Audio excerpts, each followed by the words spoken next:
Potensi gelombang tinggi di perairan NTB meluas. Badan Meteorologi, Klimatologi, dan Geofisika kini mengeluarkan peringatan dini terkait potensi gelombang sangat tinggi hingga 6 meter di 3 titik perairan di NTB. Potensi gelombang tinggi itu salah satunya terjadi di Samudra Hindia bagian selatan NTB. Kemudian di Selat Alas bagian selatan dan Selat Lombok bagian selatan.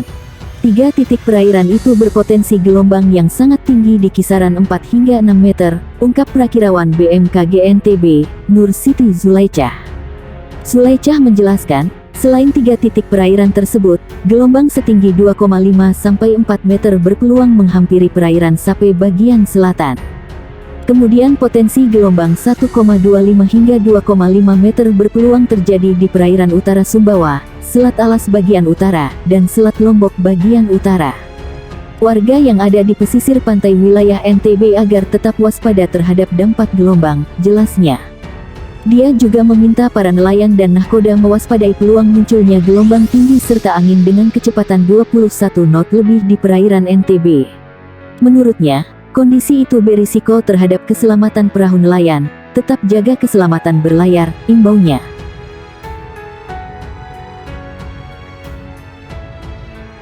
Badan Meteorologi, Klimatologi, dan Geofisika mengimbau masyarakat yang beraktivitas di pantai untuk lebih waspada. Pasalnya dalam beberapa waktu ke depan fenomena gelombang tinggi akan melanda wilayah pantai selatan Yogyakarta. Kepala Stasiun Meteorologi BMKG Yogyakarta, Warjono menuturkan fenomena gelombang tinggi di pantai selatan Jogja itu diperkirakan akan berlangsung sejak Juni saat ini hingga Oktober tahun 2023 mendatang. Sekarang pun, fenomena gelombang tinggi sudah mulai dirasakan. Bulan Juni, Juli, Agustus, September dan Oktober adalah puncaknya gelombang tinggi, kata Warjono. Dipaparkan Warjono, perkiraan gelombang air laut akan mencapai ketinggian antara 2,5 sampai 5 meter dalam beberapa bulan ke depan. Bahkan bukan tidak mungkin gelombang air laut bisa lebih tinggi dari yang diperkirakan. Penyebab gelombang air laut tinggi ini karena kecepatan angin di musim timuran, ucapnya. Ia menjelaskan sekarang pola angin khususnya yang berada di wilayah Jogja masih didominasi pergerakan dari selatan ke barat daya. Kecepatan angin sendiri berkisar antara 3 sampai dengan 15 knot. Sedangkan di wilayah Indonesia khususnya bagian selatan, kata Warjono, angin dominan bergerak dari timur.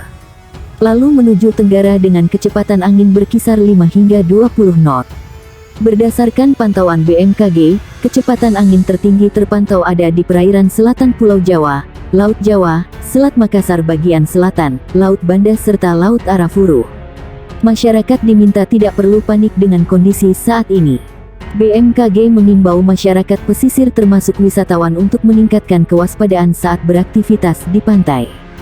Terlebih kepada para nelayan yang masih melaut dalam beberapa bulan ke depan. Mereka diminta untuk memperhatikan risiko tinggi terhadap keselamatan pelayaran. Dimohon kepada masyarakat yang tinggal dan beraktivitas di pesisir sekitar area yang berpeluang terjadi gelombang tinggi agar tetap selalu waspada, kata dia.